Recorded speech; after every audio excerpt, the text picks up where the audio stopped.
Olá, sejam bem-vindos! Hoje a gente vai explorar uma conexão que, à primeira vista, parece não fazer o menor sentido. O que o Batman, o Cavaleiro das Trevas de Gotham, tem a ver com aquelas antigas genealogias da Bíblia. Eu sei, parece estranho, mas fica por aqui que a ligação é mais profunda do que se imagina. Bora mergulhar nisso!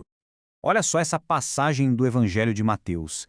É basicamente uma lista de nomes, né? Uma linhagem que vai atravessando gerações. A linguagem é bem formal, antiga e parece estar a 1 milhão de quilômetros de distância do universo sombrio e tecnológico de Gotham City. E aqui, claro, tá a grande pergunta que a gente vai tentar responder. Como é que essa lista de fulano gerou cicrano se conecta com a história de um dos maiores heróis da cultura pop? A resposta, por incrível que pareça, tá na própria fundação de quem ele é. Para a gente achar essa resposta, a gente precisa primeiro dar um passo para trás e olhar para a história da família do Bruce Wayne. Porque, vamos combinar, para entender o Batman, é fundamental entender os Wayne e o impacto gigantesco que eles tiveram em Gotham. O sobrenome Wayne é muito mais do que só uma fonte de dinheiro. Ele tá, costurado na própria estrutura de Gotham. As empresas da família, que depois viraram as indústrias Wayne, não só deram ao Bruce os meios para a cruzada dele, mas também moldaram a cidade pro bem e pro mal. O legado dos Wayne é cheio de contrastes, é uma dualidade. De um lado, a gente vê atitudes heróicas, como usar uma ferrovia clandestina para ajudar escravos a conseguir a liberdade, um ato que, aliás, custou a vida de Joshua Wayne. Mas, por outro lado, a modernização da cidade, liderada pelo Solomon, teve uma consequência bem sombria. Acabou criando uma classe de marginalizados, gente que o progresso simplesmente deixou para trás.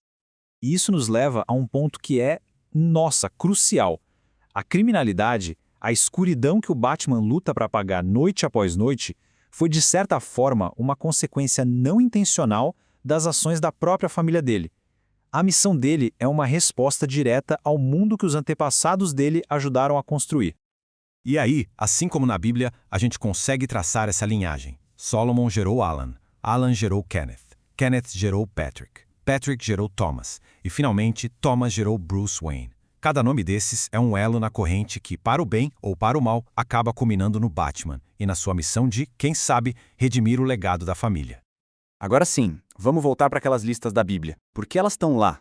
Por que dedicar tanto espaço para listas e mais listas de nomes que podem parecer, assim de primeira, só um registro histórico meio chato? A verdade é que elas são muito mais do que isso. As genealogias na Bíblia funcionam como um fio condutor da narrativa. Elas não são só sobre quem é filho de quem. A ideia é mostrar um propósito maior se desenrolando ao longo da história, conectando cada geração a uma promessa que culmina num evento central. Se a gente der uma olhada aqui, cada genealogia bíblica tem um objetivo narrativo bem claro. Elas vão conectando figuras-chave, de Adão a Noé, de Noé a Abraão e por aí vai, até chegar em Jesus, para mostrar que a história não é só uma série de eventos aleatórios, mas sim a execução de um plano contínuo. Certo. Agora é a hora de conectar os dois mundos. A gente já viu a história da família Wayne e também o propósito das genealogias bíblicas. Vamos ver como esses dois conceitos se espelham de um jeito surpreendente. A ideia central que une tudo isso é bem poderosa. A nossa identidade e o nosso propósito são moldados pela história que veio antes de nós. Um preço muito alto foi pago para que a gente chegasse até aqui. E entender essa jornada toda nos ajuda a sacar qual é o nosso papel no presente. E aqui está o paralelo preto no branco. No caso do Batman, uma história de família cheia de luz e sombra acaba gerando os problemas de Gotham. E essa história toda culmina na missão do Bruce Wayne de salvar a cidade dele. No caso bíblico, uma longa história espiritual traça um plano de redenção que culmina numa missão para aqueles que a seguem. Percebe? Em ambos os casos, o passado não é só história, ele forja uma missão para o presente. E isso nos leva à conclusão do argumento da nossa fonte. A ideia de genealogia é levada um passo adiante.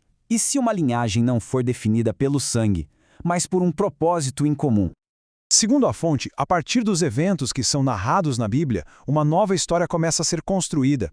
A proposta aqui é que essa não é uma linhagem de descendência familiar, e sim uma linhagem espiritual, que une as pessoas por uma crença e uma missão em comum. E essa missão, segundo o texto, foi inaugurada por um comando bem claro, um chamado para a ação que tem ecoado por 2 milênios, motivando as pessoas a se tornarem parte dessa nova história que ainda está em andamento. A proposta da fonte, então, é que essa genealogia final não seria um registro do passado, mas sim um documento vivo que está sendo escrito agora, no presente, por aqueles que escolhem fazer parte dessa missão contínua.